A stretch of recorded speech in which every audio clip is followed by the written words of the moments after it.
Formally established during the War of 1812, the Ordnance Branch's munitions management function traces its lineage all the way back to 1629, when Samuel Sharp was named Master Gunner of Ordnance of the Massachusetts Bay Colony. During World War I, the Ordnance Corps assumed the Army's maintenance management function, and during World War II assumed its third core function of explosive ordnance disposal, or EOD. Today's Ordnance Corps is a highly technical and critical component of the Army's logistics system. It both sustains and protects the force by combining maintenance and munitions management with expert EOD operations. Career Ordnance officers can expect a variety of operational and institutional assignments at all levels of the Army, either as a munitions and maintenance officer or as an EOD officer. Junior officers spend most of their time in the Army's operating force, honing their small unit leadership and staff expertise.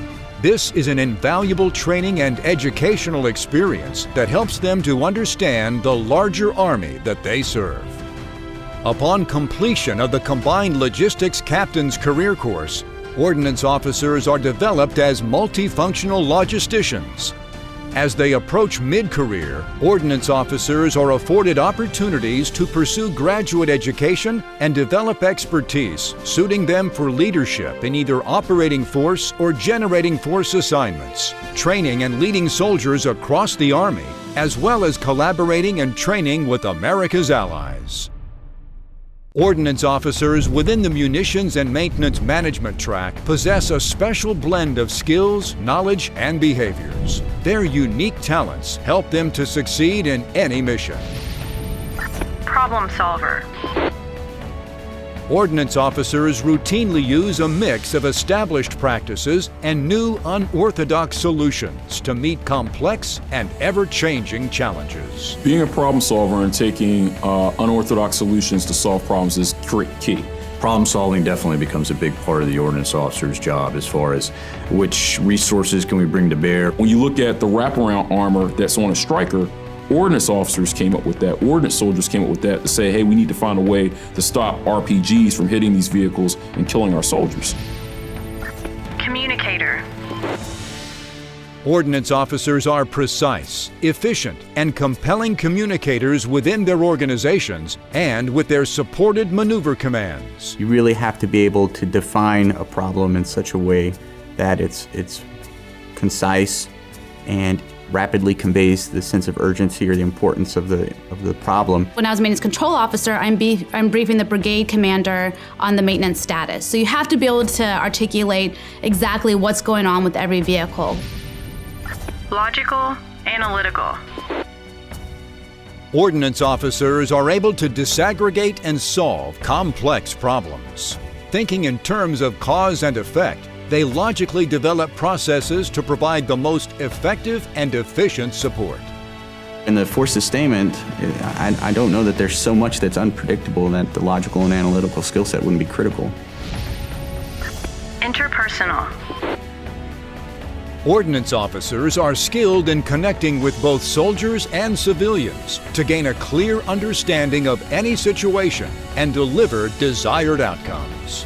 You have to be interpersonal, you have to do well because there's so many different constituencies that you work with. Making sure those reports are accurate and you're doing due diligence to ensure that those types of communications are accurate and in a language that can be understood by perhaps not any officer with a logistics background.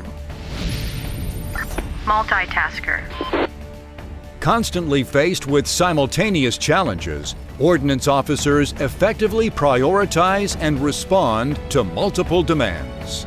You're always looking at prioritization and resources, and you have to be able to think logically through the process. Just like Ordnance officers in the maintenance and munitions domain, EOD Ordnance officers also possess a special blend of skills, knowledge, and behaviors. Their unique talents help them to succeed in any EOD mission. Mentally tough. EOD officers excel in the most stressful situations. Their grace and perseverance under pressure allow them to meet any challenge, no matter how complex or demanding.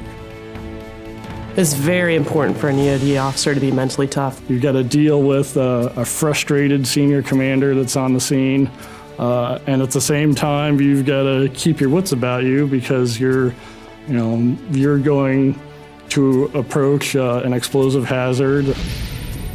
Process disciplined. The lethal nature of rendering safe explosive ordnance demands that EOD officers diligently adhere to procedures designed to ensure accuracy, effectiveness, and safety. Whenever you talk about explosives, you definitely are talking about discipline. We've got to remain vigilant, and one of the ways that we remain vigilant is by knowing these processes that are time-tested, that have been codified.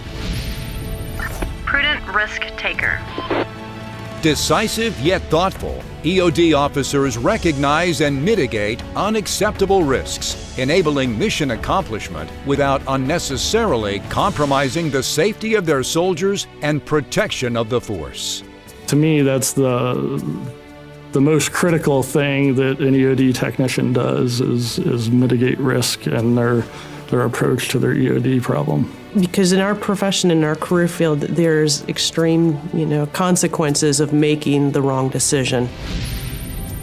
Detail focused.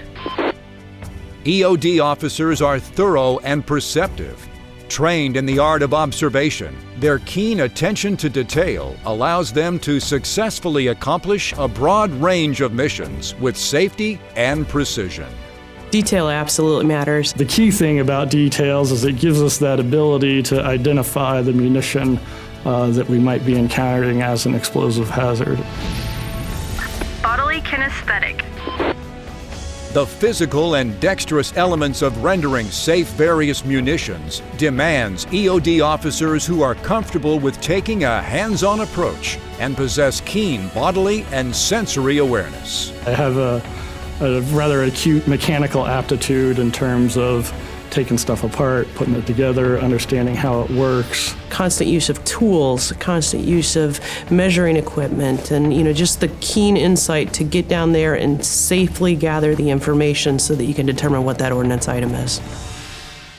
I graduated from the United States Military Academy. I was commissioned through the Army ROTC program at Morgan State University. I went to school at Clarkson University. I was commissioned through The Ohio State University. My major at West Point was engineering management. International business. Mental health and social work. I like to work independently. I liked being in the motor pool that was kind of away from everybody else, and I like being able to interact and make decisions on my own. Within the Ordnance Corps overall, you don't know on a day-to-day basis what type of unit you're going to support. I knew that I would still have plenty of opportunities as an ordnance officer to work hand-in-hand with the combat arms folks and forward support companies. My first assignment was as a platoon leader for an automotive platoon, and then as a shop officer, an electronic maintenance shop officer in the main support battalion. I was the maintenance platoon leader for a forward support company supporting a combined arms battalion. I went down to become a battalion XO, and one of the things that I got to work were the rapid acquisition of MRAPs. There's also the munitions side of the Ordnance Corps, in which ordnance officer can be expected to maintain an ammo supply point or any type of munitions depot in support of a brigade combat team or in support of a theater level asset. You just don't do one thing. You just don't do maintenance, or you just don't do ammunition. I've absolutely had exposure to all of the different missions within the ordnance career sets. I was a maintenance track. I don't have any experience in ammunition, but we certainly handle ammunition. We moved ammunition. We used trucks to move it. And then we also had a distribution function as well. So maintenance track, but your hands are on everything. I chose Ordnance because I specifically wanted to go into the EOD branch. The EOD mission is centered on the explosive device, and the mission is to identify it, render it safe, and then transport it someplace to be disposed of safely where it won't hurt anyone. You have a very diverse problem set and a very diverse customer base that you're working with on a day-to-day basis. If that brigade combat team is putting their trigger finger on it or shooting or moving on it or pushing to talk on it, those are all pieces of equipment that the maintainers, the ordnance officers and soldiers ensure that are doing all those things that they're supposed to when the warfighter expects them to. If you're into seeking out and overcoming challenges, I think the Ordnance Corps is a great starting point. When things go down, as they so frequently do, getting that combat power back into the fight rapidly makes a tremendous difference to the senior mission commander. Logisticians expand the art of the possible every day. Taking what is essentially the art of your profession and applying it in the most rigorous of circumstances and doing well was definitely the most rewarding part of it. We make it our zeal to ensure that superior firepower, mobility, and communications are all advantages enjoyed by the United States Army over its enemies. If I had to choose a branch again, I would choose Ordnance.